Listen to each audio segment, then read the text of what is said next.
गुढीपाडवा 2026 गुढीपाडवा नेमका कधी?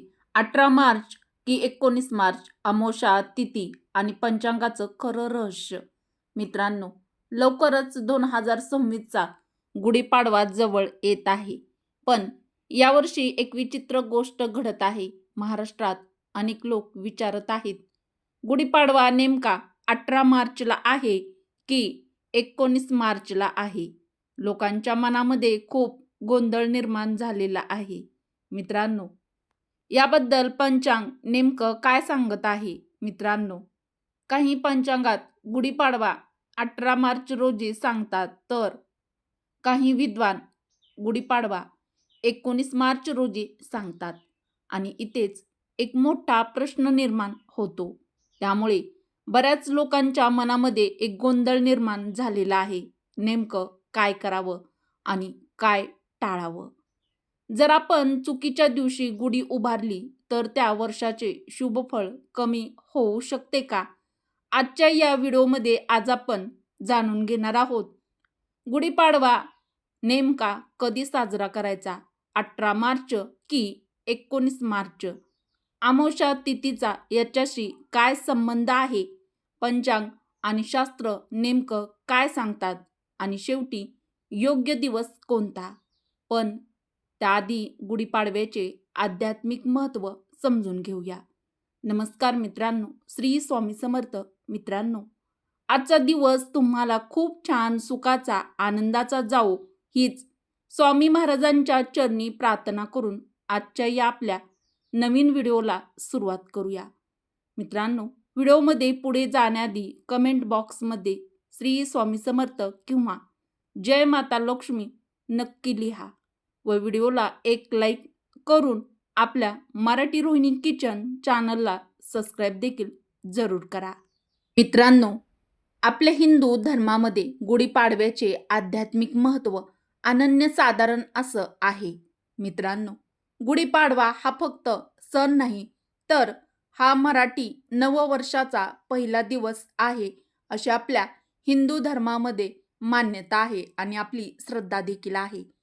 पुराणांनुसार याच दिवशी ब्रह्मदेवांनी सृष्टीची निर्मिती सुरू केली होती. म्हणूनच हा दिवस सृष्टीची निर्मितीचा दिवस मानला जातो. तसेच एक कथा अशीही सांगितली आहे की याच दिवशी भगवान श्रीरामांनी रावणावर विजय मिळवून अयोध्येमध्ये श्रीराम परतले होते आणि त्या विजयाचं प्रतीक म्हणून आणि त्या आनंदात लोकांनी गुढी उभारली होती. मित्रांनो, यावर्षी पंचांगानुसार गुढीपाडव्याच्या तारखेमध्ये कन्फ्युजन का निर्माण झाला आहे? चला जाणून घेऊया. मित्रांनो, प्रत्येक वर्षी गुढीपाडव्याची तारीख स्पष्ट असते, पण 2026 मध्ये थोडा गोंधळ निर्माण झाला आहे. कारण यावर्षी अमावस्या आणि प्रतिपदा तिथी एकमेकाच्या अगदी जवळ आहेत. म्हणजेच अमावस्या संपते आणि लगेच प्रतिपदा तिथी सुरू होते. आणि म्हणूनच काही लोक 18 मार्चला सांगतात गुढीपाडवा साजरा करावा, तर काही लोक 19 मार्चला गुढीपाडवा साजरा करायला सांगतात. इथेच पंचांगाचा एक महत्त्वाचा नियम लागू होतो, तो जाणून घेऊया. अमावस्या तिथी समजून घेणं हे अत्यंत आवश्यक आहे. मित्रांनो, चैत्र अमावस्या ही चैत्र महिन्याच्या आधी येणारी शेवटची तिथी आहे. अमावस्येच्या दिवशी चंद्र पूर्णपणे दिसत नाही आणि नवीन चंद्रचक्र सुरू होण्याच्या तयारीत असतो. अमावस्या संपल्यानंतरच चैत्र शुद्ध प्रतिपदा सुरू होते आणि याच प्रतिपदेला गुढीपाडवा साजरा केला जातो. मित्रांनो, आता इथे एक महत्त्वाचा प्रश्न निर्माण होतो. जर अमावस्या 18 मार्चला संपत असेल, तर काही लोक का म्हणत आहेत की गुढीपाडवा 18 मार्चलाच असायला हवा, म्हणजेच साजरा केला जाईल. पण इथे शास्त्राचा एक वेगळा नियम आहे आणि एक नियम जो आहे तो अनेकांना माहीत नसतो. अत्यंत पवित्र दिवस म्हणजेच मराठी नववर्षाची सुरुवात. या दिवसापासून नवीन वर्ष सुरू होतं आणि म्हणूनच अनेक लोक या दिवशी नवीन संकल्प करतात. पण इथे एक महत्त्वाची गोष्ट आहे, आपल्या हिंदू धर्मामध्ये काही दिवस अत्यंत शुभ मानले जातात. त्यांना 3.5 मुहूर्त असे म्हणतात. हे 4 दिवस म्हणजेच गुढीपाडवा, अक्षय तृतीया, दसरा आणि अर्धा मुहूर्त म्हणजेच दिवाळीचा पाडवा. या दिवशी कोणतेही शुभ कार्य करण्यासाठी वेगळा मुहूर्त पाहण्याची गरज नसते. म्हणजेच हा दिवस स्वतःच शुभ मुहूर्त असतो.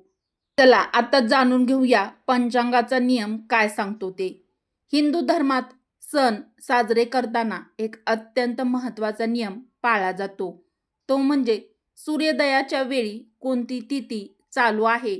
कारण शास्त्रानुसार सण साजरे करताना रात्री सुरू झालेली तिथी नाही, तर सूर्योदयाची तिथी ही महत्त्वाची मानली जाते. म्हणजेच या तिथीनुसारच सण साजरे करत असतो. प्रतिपदा तिथीचे रहस्य जाणून घेऊया.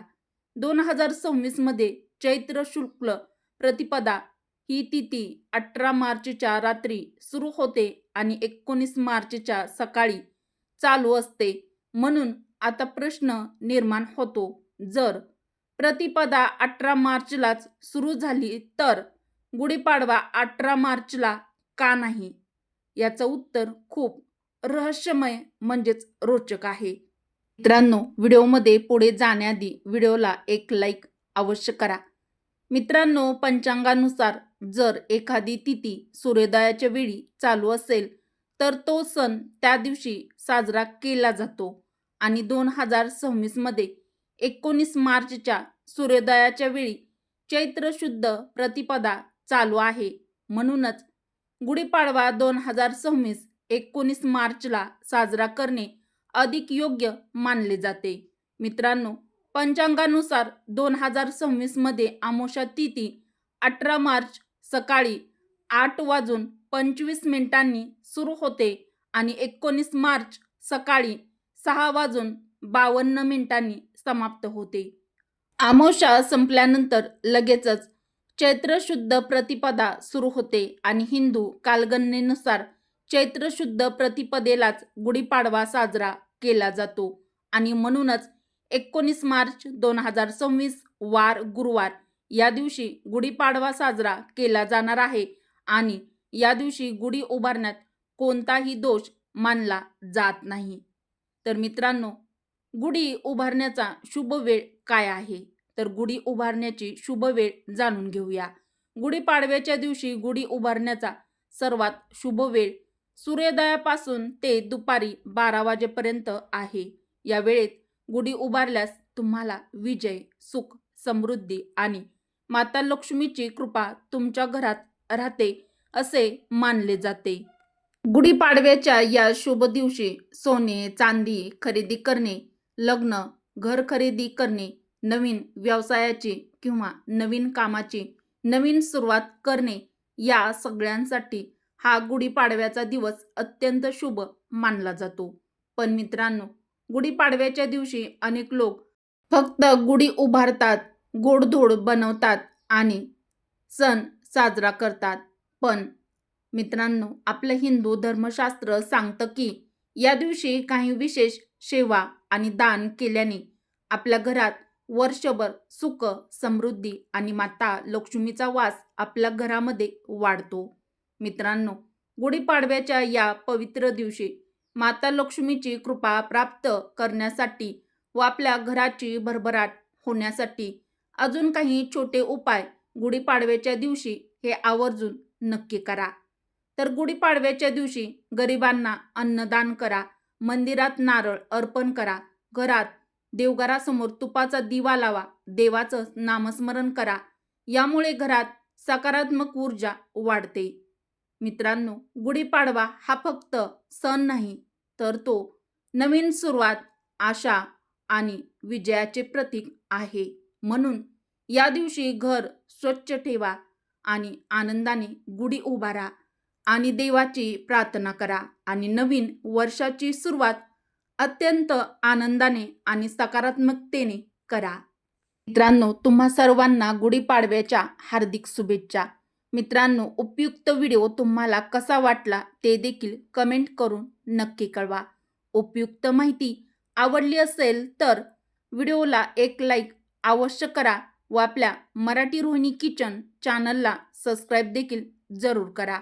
उपयुक्त व्हिडिओ तुमच्या मित्र परिवारासोबत बहिणींसोबत जास्तीत जास्त शेअर देखील नक्की करा व कमेंट बॉक्समध्ये जय माता लक्ष्मी किंवा जय गुढीपाडवा नक्की लिहा. व्हिडिओ शेवटपर्यंत पाहिल्याबद्दल तुम्हा सर्वांचे मनापासून धन्यवाद. श्री स्वामी समर्थ. जय श्रीकृष्ण. जय माता लक्ष्मी. जय गुढीपाडवा.